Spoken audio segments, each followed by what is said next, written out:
Täällä on kylmä. Nyt lähdetään pienelle ekskursiolle hyvin eksoottiseen eteläiseen kaupunkiin.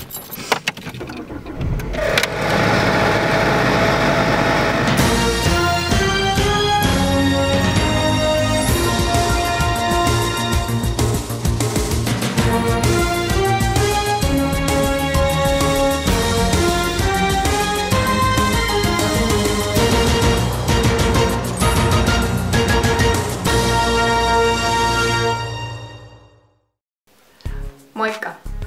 Mä oon Iida. Osa teistä varmaan tuntee mut vielä vähän paremmin tuolla mun alter egon nimellä Shadow Self, jolla mä muun muassa pidän mun blogiani.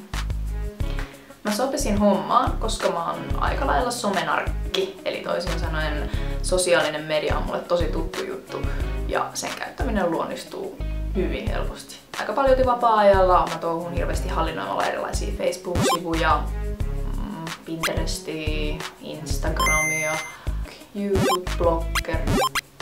Kaikki oikeastaan luonnistuu. Koulutukseltani mä oon teatteri-ilmaisun ohjaaja, eli käytännössä ryhmänvetäjä. Sehän meinaa sit sitä, että mä tulen toimeen ihan niinku työnikin puolesta jo erilaisten ihmisten kanssa. Jes. Katoks, mä pääsen kuvaan. Joo.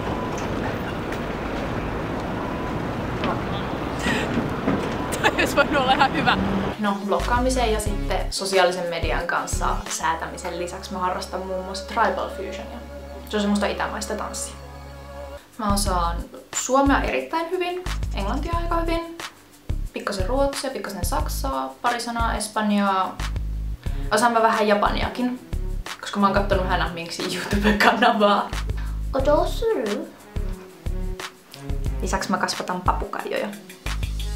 Tää on Pyro ja se tykkää antaa kovasti pusuja. Lisäksi mulla on tapana saada tosi erikoisia päähänpistoja ja tehdä hyvin spontaaneja asioita. Niin kuin silloin kun mä lähdin feissaamaan erilaisia flyereita Darth Vader-asussa. Mä sopisin hirveän hyvin tähän hommaan, koska vaikka mä matkustelin lapsena aika paljonkin, niin nyt kun siellä kun on opiskellut ja ylipäänsä hirveästi ollut kaikkea kiirettä tai on ollut töitä tai muuta vastaavaa, niin en mä sitten oikeastaan koskaan saanut silleen tilaisuutta lähteä mihinkään pidemmäksi aikaa.